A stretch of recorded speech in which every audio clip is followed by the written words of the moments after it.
What's happening, my man? Good. How good? Long time no see. Likewise. I didn't know you were rocking a leaf, bro. Bro, we're not mucking around here.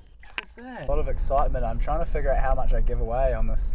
Do I use the Driving Better business to explain some of the crazy things that we're doing right now? Maybe I do. Basically, we've created a way for people like me or you to either make a bit of money by lending out the things that just sit in our garage collecting dust, so like bikes and kayaks, paddleboards, tools. There's some pretty weird and wonderful things on there for people to borrow. There's a spa pool in Hamilton for $50 per day. You can borrow that. It gets delivered and set up. Wow. And think about that as a wee afternoon activity or a date night or something. Only in Hamilton. There's someone's put their dog on there for the day. There's all sorts of stuff. So that's one side. People are able to make a bit of extra money lending out the stuff in their garage. And then on the other side, we're essentially just trying to combat consumerism by allowing people to get access to the things they need, like any of the items I suggested before, when they need them. So I guess around the concept of access over ownership, tapping into that share economy. You got a pretty common brand like Airbnb where you can essentially share your house when you're not using it. Why not every other day items? You just walk me through the process of let's continue using the lawnmower. Yeah. I've got this lawnmower and I want to put it on Mutu. What is the process of putting it up there and then someone using it, and how does it all work? For sure. So currently we're just a mobile app. In about a week's time we're going to be launching a website, so making Mutu available on the web, which will be hopefully lower those barriers even further. But basically the user journey at the moment is download the Mutu app. It's really easy to list an item. You just essentially grab that lawnmower, take a few photos, you list a per day, per week or per month price. You add a bit of a description, and then you essentially click list, and that thing's available for anyone to see on the platform. Just like that. If you want to borrow the lawnmower, you essentially you search using your location. So you might be going down to your batch in Wanaka and need one. The lawns haven't been attended to for over the summer, you're going to have a ski season. Essentially just search via Wanaka, you then find one that suits you, it's the right price, like location, all that sort of stuff. Send off a rental request, that would then go to the owner. They then accept or reject. You chat via the app, all payments, communication, everything handled on the platform. Wow. And you're good to go. Businesses can get on the app as well, right? If you're running a business of renting out stuff or whatever, you can sign up on the app as well. So there's two answers to that question.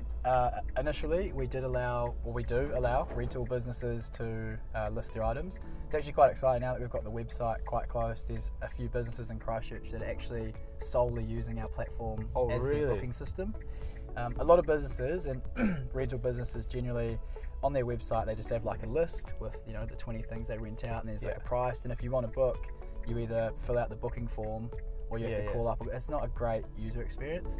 Whereas by using our platform, they get to see all these photos. They can choose in the calendar when they want. And they can send that request. They can chat with the store. So and for the store, it costs them nothing to use our platform. So for them, it's like a win-win. It makes their customer journey much better. So that's one side. The other side I'm quite excited to tell you about is basically, I mentioned earlier around the imbalance on our marketplace. And what I didn't sort of get around to saying is that for a lot of lenders or people who own a whole bunch of stuff, there's not this huge motivation to go into the garage and to list these things. Stuff. If you're in a fortunate enough position to own a bunch of things, the idea of making $20 or $50, there's not that huge incentive.